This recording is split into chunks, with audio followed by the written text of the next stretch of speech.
Hey, good morning, everybody. আচ্ছা, একটা ছোট্ট কোয়েশ্চেন। আপনারা বলুন তো এই টিমে ওয়াশিংটন সুন্দরের এখন রোল প্লেটা কী, মানে কী করছে, what he is basically doing?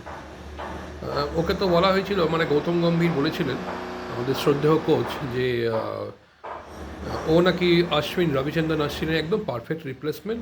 এই বলে অশ্বিনকে সরিয়ে দিল যে তোমার রিপ্লেসমেন্ট আমরা পেয়ে গেছি, তুমি এবার মানে মানে কেটে পড়ো, তোমার আর দরকার নেই। এই জন্য অশ্বিন অস্ট্রেলিয়া সিরিজের মাঝখানেই উনি রিটায়ার করে চলে এলেন। তো এই ওয়াশিংটন সুন্দর এখন তো বোলিং করছেন না। টেস্টেও আমরা দেখেছি যে উনি ব্যাটিং করেছেন নাম্বার 3-তে, বোলিং করেনি বলতে গেলে। ওয়ানডে তো সেম পিকচার। তো উনি নাম্বার 3, নাম্বার 4, নাম্বার 5-এ নামছেন। রাহুলকে নাম্বার 6-এ নামানো হচ্ছে, in spite of him being a captain.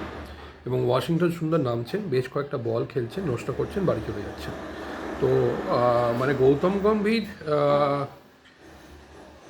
মানে নিজেই কনফিউজ, মানে উনি যে কী করতে চান, কী করবেন, কী করতে চলেছেন, মানে হি ডাজেন্ট নো এনিথিং। একজন ওয়াশিংটন সুন্দর যিনি হচ্ছেন বেসিক্যালি বোলার, তাকে উনি number 3, number 4, number 5 top order batsman হিসেবে খেলিয়ে তার তো 12টা বাজাচ্ছেনই, তিনি বোলিংটাও ভুলে গেছেন, এখন টিমেরও 12টা বাজাচ্ছেন। কালকে যে ম্যাচটা ইন্ডিয়া হারালো, 358 রান ডিফেন্ড করতে পারলো না। সাউথ আফ্রিকার দুজন প্লেয়ার ইনজোর্ড ছিল, বার্গার এবং টনি ডিডোর্সি, যারা ব্যাট করতে প্রায় পারিনি বলতে গেলে, এবং ব্যাট করতো না। ইন্ডিয়া তা সত্ত্বেও তাদেরকে হারাতে পারলো না।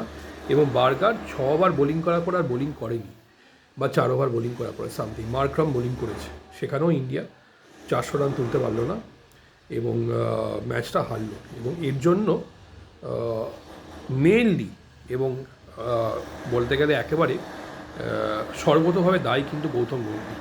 তার ভুল স্ট্র্যাটেজি, ভুল প্ল্যানিং, এবং তার সঙ্গে প্রসিদ্ধ কৃষ্ণ এবং হর্ষিত রানাকে কন্টিনিউয়াসলি খেলানো, যারা ওভার 7-8-এর ওপর রান দিচ্ছে, মেরে কেটে একটা কি দুটো উইকেট কখনো পাচ্ছে না। মোহাম্মদ শামিকে বসিয়ে রাখা হয়েছে, উনি রঞ্জিতে খেলেও উনি চান্স পাচ্ছেন না। মোহাম্মদ সিরাজ কী করছেন, উনি ম্যাচ সৈয়দ মুস্তাক আলী ট্রফি খেলছেন এবং এখানে প্রসিদ্ধ কৃষ্ণা খেলছেন। মানে মানে মানুষ কি, মানে কি একদম মানে ইয়ে হয়ে গেছে কি, যে বিসিসিআই মানে কি চাইছে না কি ক্রিকেট ফ্যানরা তারা কি আর ক্রিকেট খেলা দেখুক? জাস্ট বিসিসিআইয়ের কাছে আমার একটা ছোট্ট কোয়েশ্চেন, মানে হোয়াট ইজ দিস হ্যাপেনিং? মানে this is really a cricket or something like a circus? আপনারা একটু বলুন তো যে কী চলছে, কিছু বুঝতে পারছেন কি প্লিজ? চলুন, বাবাই।